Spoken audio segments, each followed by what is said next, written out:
안녕하세요, 큐티인 가족 여러분. 이번 한 주도 하나님의 말씀을 함께 묵상해 주셔서 진심으로 감사드립니다.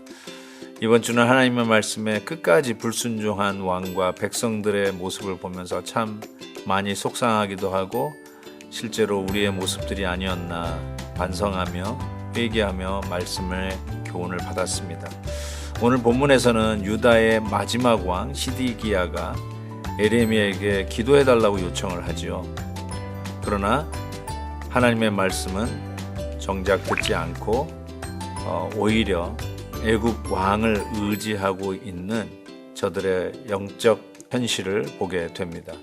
이 말씀을 묵상하며 우리는 듣는 자로만 살아가고 있는 것은 아닌지 다시 한번 뒤돌아보면서 이번 한 주를 잘 마무리할 수 있기를 바라고 다가오는 heb시바 주일도 말씀을 기대하면서 주말을 보내시기 바랍니다. 오늘 말씀은 에레미야 37장 1절에서 10절까지입니다. 요시야의 아들 시드기야가 여호와김의 아들 고니야의 뒤를 이어 왕이 되었으니 이는 바벨론의 느부갓네살 왕이 그를 유다 땅의 왕으로 삼음이었더라. 그와 그의 신하와 그의 땅 백성이 여호와께서 선지자 예레미야에게 하신 말씀을 듣지 아니하니라. 시드기야 왕이 셀레메의 아들 여후갈과 마하세야의 아들 제사장 스바냐를 선지자 예레미야에게 보내 청하되 너는 우리를 위하여 우리 하나님 여호와께 기도하라 하였으니 그때에 예레미야가 갇히지 아니하였으므로 백성 가운데 출입하는 중이었더라. 바로의 군대가 애굽에서 나오매 예루살렘을 에워쌌던 갈대아인이 그 소문을 듣고 예루살렘에서 떠났더라. 여호와의 말씀이 선지자 예레미야에게 임하여 이르시되 이스라엘의 하나님 여호와께서 이와 같이 말씀하시니라. 너희를 보내어 내게 구하게 한 유다의 왕에게 아뢰라. 너희를 도우려고 나왔던 바로의 군대는 자기 땅 애굽으로 돌아가겠고 갈대아인이 다시 와서 이 성을 쳐서 빼앗아 불사르리라. 여호와께서 이와 같이 말씀하시니라. 너희는 스스로 속여 말하기를 갈대아인이 반드시 우리를 떠나리라 하지 말라. 그들이 떠나지 아니하리라. 가령 너희가 너희를 치는 갈대아인의 온 군대를 쳐서 그 중에 부상자만 남긴다 할지라도 그들이 각기 장막에서 일어나 이 성을 불사르리라. 유다 나라의 끝이 지금 보이고 있습니다. 하나님의 말씀이 기록된 그 두루마리를 화롯불에 태웠던 여호와김 왕은 어떻게 되었을까요? 결국은 이 바벨론에게 끌려가면서 죽습니다. 그리고 그의 아들 고니야가 뒤를 이어서 왕이 되지만 얼마 가지 못해서 몇 개월 가지 못해서 하야하게 되고 그리고 마지막 왕 시드기야가 등극을 하게 됩니다. 정말 급변하고 있는 이 정세를 보면서 하나님이 그 심판의 칼을 뽑고 놓지 않으셨다라는 생각을 해보게 됩니다. 한 가지 참 흥미로운 것은 시드기야 왕이 왕자에 오르면서 에레미야 선지자를 찾아서 기도할 것을 명합니다. 전 여기에서도 결국은 하나님이 세우신 종을 통해서 하나님의 말씀이 오고 하나님의 뜻이 전달되어지고 하나님의 세우신 종을 통해서 하나님의 축복이 그들에게 온다는 것을 알았던 것입니다. 에레미야가 그것이 아니다고 하는 순간 절대로 그것을 다시 열 길이 없는 것을 그들은 알았습니다. 비록 악한 왕이었고 하나님을 인정하지 않는 저들의 불신앙 속에서도 선지자의 위치를 그들은 기억하고 있었던 것이죠. 그래서 기도해달라고 얘기하는데 저는 일반적으로 생각하면 이렇게 어렵고 힘들 때 하나님 잘못했습니다. 그러면 하나님이 회복시켜 주시라고 생각했는데 안 하시거든요. 끝까지 바벨론의 70년 세월이 지나야 된다고 계속 말씀하고 있지 않습니까? 왜 하나님께서 이러셨을까? 아브라함에게 하나님이 하셨던 말씀 기억하시죠? 이 성에 의인 50명만 있어도 30명만 있어도 10명만 있어도 내가 뜻을 돌이키리라 했던 하나님이신데 이렇게 에레미야 선지자며 그 당시에 활동하던 다른 선지자 역시 하나님 앞에 백성들이 회개하고 하나님이 용서해달라고 하면은 들어주시라고 생각이 되는데 하나님은 끝까지 바벨론 70년의 포로 생활을 말씀하고 있지 않습니까?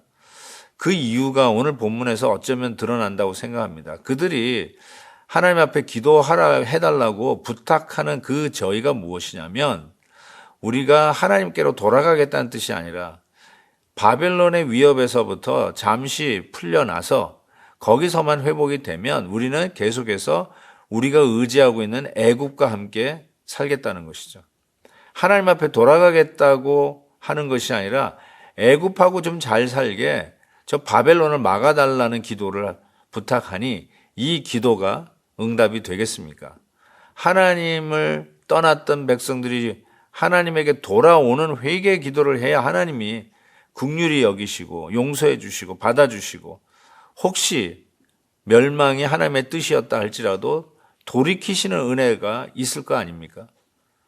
니느웨 성을 멸하시려고 했던 하나님이 그들의 회개를 보고 뜻을 돌이키셨듯이 하나님께서 만약에 이 이스라엘, 이 유다 나라가 하나님 앞에 돌아오는 회개였다면 혹시 하나님의 뜻을 돌이키지 않으셨을까라는 생각도 해보게 되는데 여전히 마지막 순간까지도 그들은 봐달라고 하는 하나님 앞에 한 번만 봐달라고 하는 저들의 기도는 애굽하고 잘 살겠다고 하는 저들의 저희에 우리 하나님은 끝까지 바벨론의 손을 통해서 심판하실 것을 이야기하고 계시는 것이죠. 사랑하는 우리 큐티인 가족 여러분, 한 주간 동안 하나님의 말씀 에레미야를 통해서 주셨던 메시지가 어떻게 이렇게까지 말을 잘 안 들을까? 어떻게 이렇게 왕과 그 백성들이 목이 곧을까라는 생각을 해보게 되는데 우리 역시 정말로 목이 곧은 교만한 자들이 아니었나라는 생각을 해보게 됩니다. 어떤 분들은 하나님의 말씀 한 번 듣고 말씀에 큰 은혜 받아서 정말 유턴하는 식으로 180도 변해서 하나님 앞에 나와 은혜의 생활을 하는데 어떤 이들은 그렇게도 말씀을 오랫동안 자주 반복해서 들으면서도 강팍하여서 마음의 굳은 살에 튕겨나오는 그 말씀이었는지 무슨 말씀을 들었는지도 기억하지 아니하고 마치 이 여호와김이 하나님의 말씀의 두루마기를 불에 태웠듯이 말씀을 듣지 아니하고 거절하고 듣지 않기로 결단을 하고 어쩌면 영적인 하나님의 말씀을 무시하는 불태움이 늘 그들 안에 있는 것은 아닌지 한번 겸손하게 뒤돌아보게 됩니다. 사랑하는 큐티인 가족 여러분, 어쩌면 우리는 클릭 하나로 말씀을 수만 군데에서 들을 수 있는 이 온라인 시대, 유튜브 시대에 살고 있지 않습니까? 실은 이 아침 영상도 유튜브로 방송되지만 그러나 우리가 정말로 하나님의 말씀을 아멘으로 받고 적용하고 그것이 나를 살리는 말씀이라고 믿고 사는 사람은 얼마나 될지 한번 다시 한번 우리가 자문하게 됩니다. 오늘도 하나님의 말씀을 우리가 들었습니다. 말씀대로 행하는 자 되시기를 바랍니다. 말씀을 사모하는 자 되시기를 바랍니다. 우리 다음 세대에게 말씀 훈련을 시키기 위해서 헌신하는 우리 부모 세대가 되기를 진심으로 바랍니다.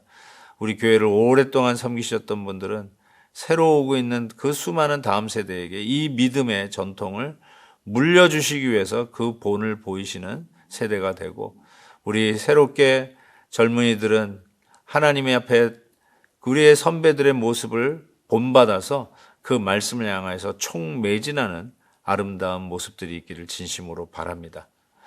이 은혜가 함께하기를 주의 이름으로 축복합니다. 하나님 아버지, 한 주간도 말씀을 붙잡고 달려왔습니다. 이 은혜가 늘 넘치게 도와주시옵시고 하나님의 말씀을 불태우는 자들이 아니라 입을 크게 열어 아멘하고 받는 우리 모두가 되게 해 주옵소서. 예수 그리스도의 이름으로 기도하옵나이다. 아멘. 내일 heb시바 때 뵙겠습니다. 오늘도 김한유 목사님의 아침 영상 메시지를 시청해 주셔서 감사합니다.